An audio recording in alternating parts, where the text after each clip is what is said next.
Hey you guys, it's Jera. Welcome back to my channel. I hope you guys are all doing well. Today I'm going to be filming a Q&A. I posted on my Instagram story yesterday that I would be filming. I wanted you guys to ask me any questions. If you're not following me on my Instagram, by the way, you should. That way I can interact with you guys a little bit more and know what content you'll be wanting to see from me. So don't forget to follow me on there. So yeah, I went through all the questions and I wrote down quite a few. Hopefully you guys will get to know me a little bit better. Okay, so before we get started, I just wanted to give some basic information about me in case you guys didn't know, or if you're new to my channel. Hey, I'm Jera. I am 19 years old and I'm from Oklahoma. So that's just kind of some basics to get started with. So the first question is, how long have you been a Christian? Were you raised in a Christian household? So yes, I was raised in a Christian household. My whole entire life I've been going to church, but it wasn't up until probably about this year that I would actually consider myself a true Christian and really experiencing salvation for the first time. I kind of go in depth in that on my testimony video. If you haven't seen that, it's linked below. But yeah, I was raised in a Christian household, but for me personally, my journey has been like I lived my life according to rules, and I didn't really understand living a life according to your faith and having a relationship with Jesus, or what that really looked like. And this year has really been a journey for me through my faith, and I actually consider myself a Christian now, probably for the first time in my life. By the way, guys, if you hear some noises, my dog Coda, he's over there in the corner, so if you hear any strange noises, it's probably him. Next question is, what do you do for a living? The answer to this one is not very rock solid right now. About almost a year ago, me and my sister opened a online boutique called Charming J, and I'm the designer and co-owner of that. But during quarantine, it's been pretty rough for a lot of small businesses, and quarantine has been pretty hard on me and my mental health, and I haven't felt super motivated lately, if I'm being honest, and I've kind of put that to the side for now. But hopefully soon I'll start being more motivated and start to focus on it more, because that is what I love to do. I love to design clothes. And then also I sell my art. If you guys didn't know, I'm sure a lot of you don't, I'm an artist. I do paintings and drawings, but I also do digital art, and that's kind of a new thing for me. I have a whole Instagram just for my digital art, so if you guys are interested in that, you can check it out. And I sell that too, so that's kind of also an income for me. Next question, how tall are you? Probably a lot taller than you guys would think. I'm like 5'8", 5'9", somewhere in there. Your girl is tall. How old were you when you started doing art? I started my freshman year of high school. I was 14. I honestly had no artistic abilities. I've always kind of had a creative mind, and I always wanted to be able to do art. That was like my dream, was when I could see people do art. I was like, wow, how cool would it be if I could do that? But I suck and I have no talent. And so, insert some pictures of some of my art so you guys can kind of see. But yeah, freshman year of high school, knew nothing about art, went to take an art class, and I had a teacher that was pretty much just like not helpful at all in any way. She really was not helpful. She was just kind of like, well, this is your skill set level, and didn't help me improve in any way.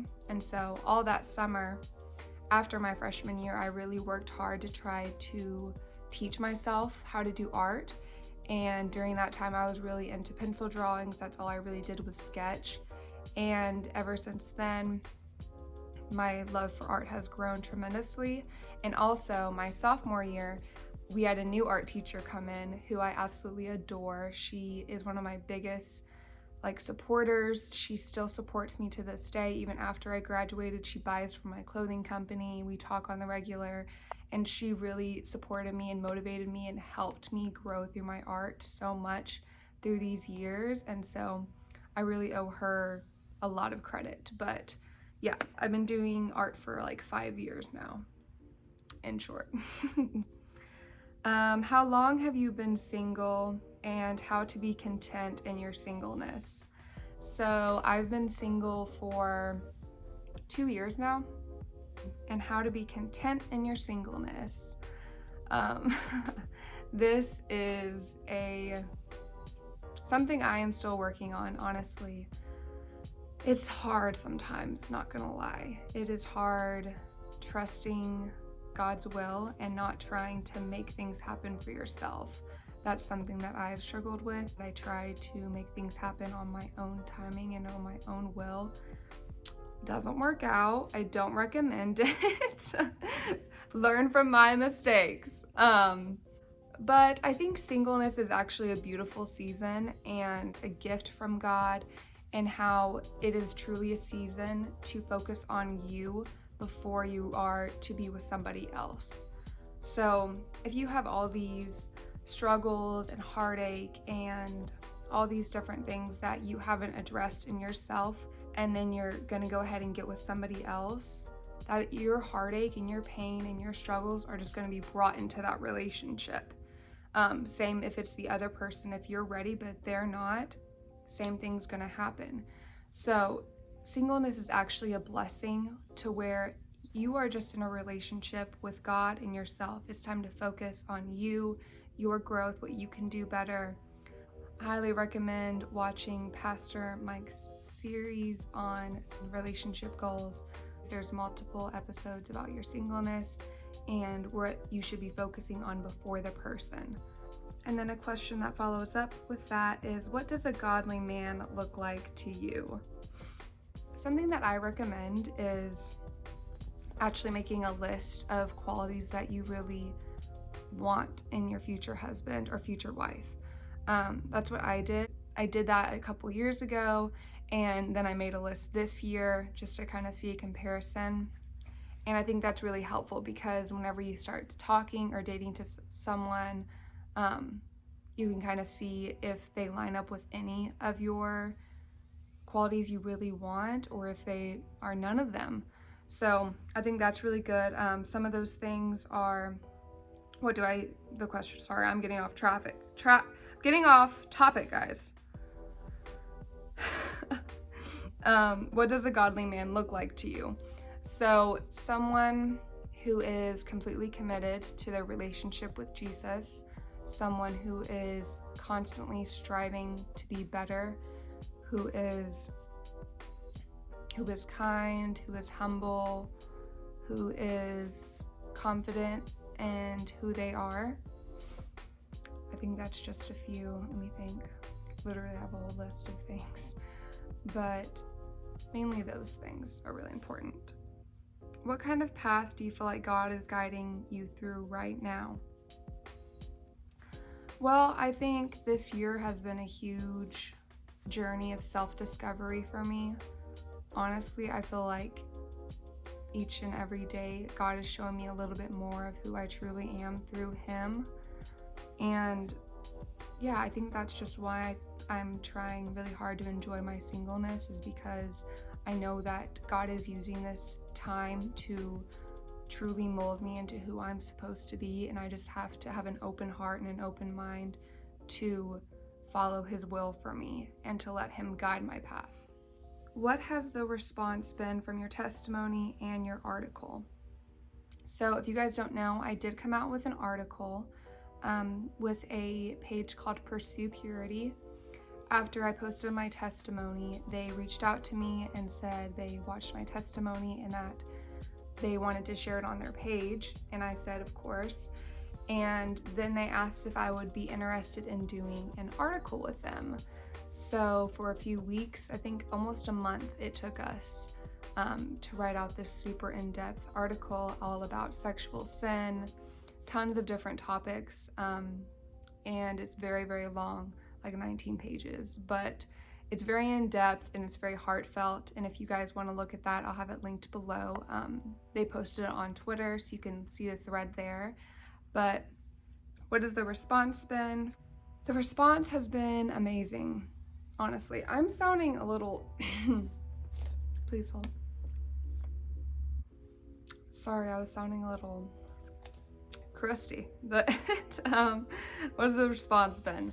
It's been amazing, honestly. I have never received so much love and support and encouragement ever. Right after I posted my testimony, I was very overwhelmed with how many messages and comments and shares and everything that I was getting.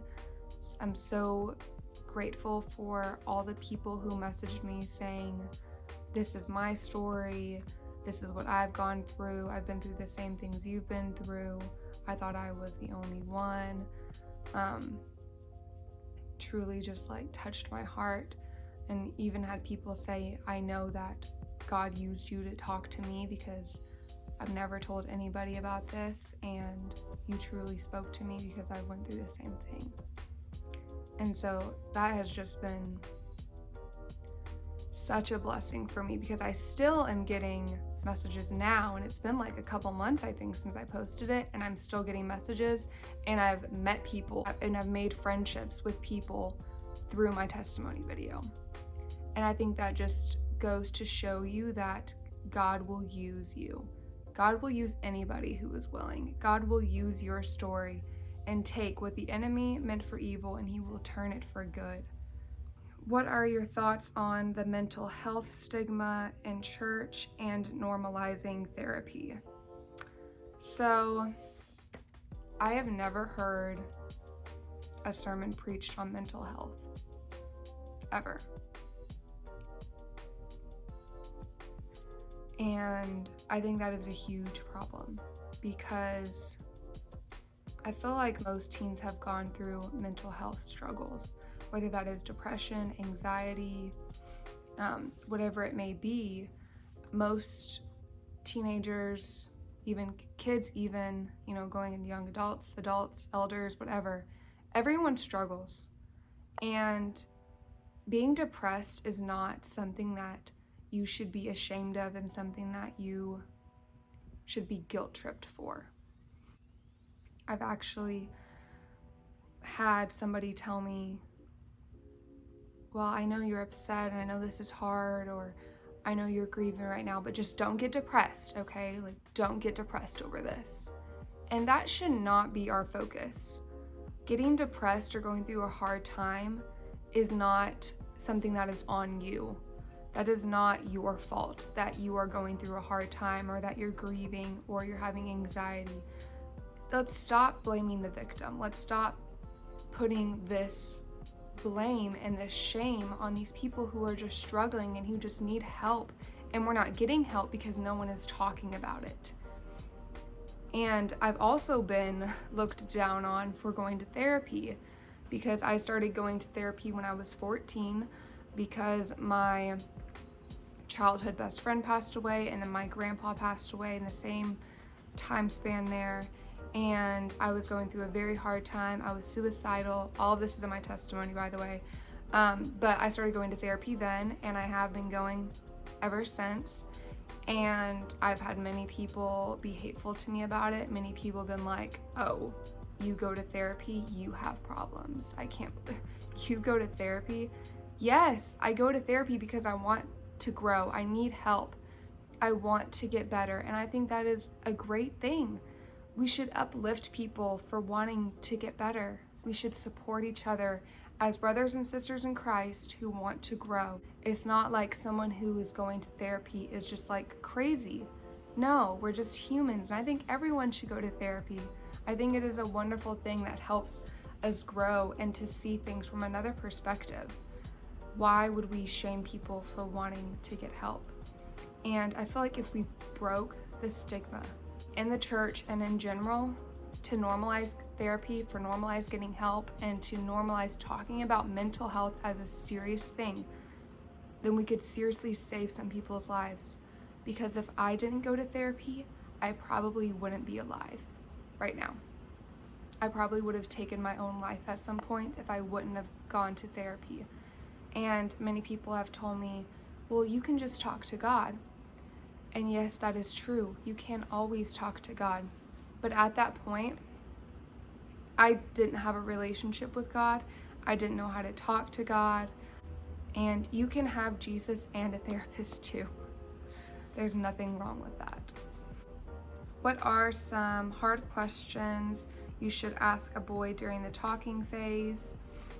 A lot of this is in my article too, so I go into depth about a lot of these topics that I'm discussing today, so make sure you check out my article. I would say at the very beginning, just kind of lay out your goals, lay out your boundaries, and then go into, these are my beliefs. This is why I want to wait till marriage. This is why, whatever it is. And if they don't want to respect you and they don't respect your boundaries, then it's not worth it. Moving on. Because whoever God created for you is going to respect you and is going to want to grow together as a couple towards Christ, and they're not going to want to push you. Just a few things to keep in mind. What are some of your favorite things to do? So I love to read. I love to do art, as I've talked about. I love nature. I love being outside. I love spending time with my loved ones, with my dogs and my cat. I love watching Marvel movies. I'm a huge Marvel geek, fun fact. So yeah, those are probably my top things. And the last question for today is, what life trials made you into the woman you are today? You know, there's definitely been times that I've wondered, if I hadn't gone through a specific thing, where would I be today, and would I be a different person? If I'd never been addicted to porn, or if I'd never been in a toxic relationship, if I never had premarital sex, all these different things, would I be different than who I am now? And I really have had to pray through not dwelling on my past and not just living life in regret and in sorrow over things I can't change now. I truly think that God will take whatever you have done, whatever you've been through, and He will turn it for the better. And that's what He's done in my life. And while I have went through a lot of things that have been truly hard for me, and that have been a lot of heartbreak and a lot of trauma or whatever it is, God has turned it for good and has made me stronger. And I'm who I am today because of what I've gone through. So yeah, I'm grateful. Well, can't close this. Broke my notebook. Thank you guys so much for watching today. I hope you guys enjoyed it. Don't forget to like and subscribe before you go. I want to hear what you guys want to see, so leave it in the comments. Follow me on Insta. Let me know there. I want to have a relationship with you guys, and I appreciate every single subscriber, every like, and every comment that I have gotten. So thank you guys so much, and I will see you next time.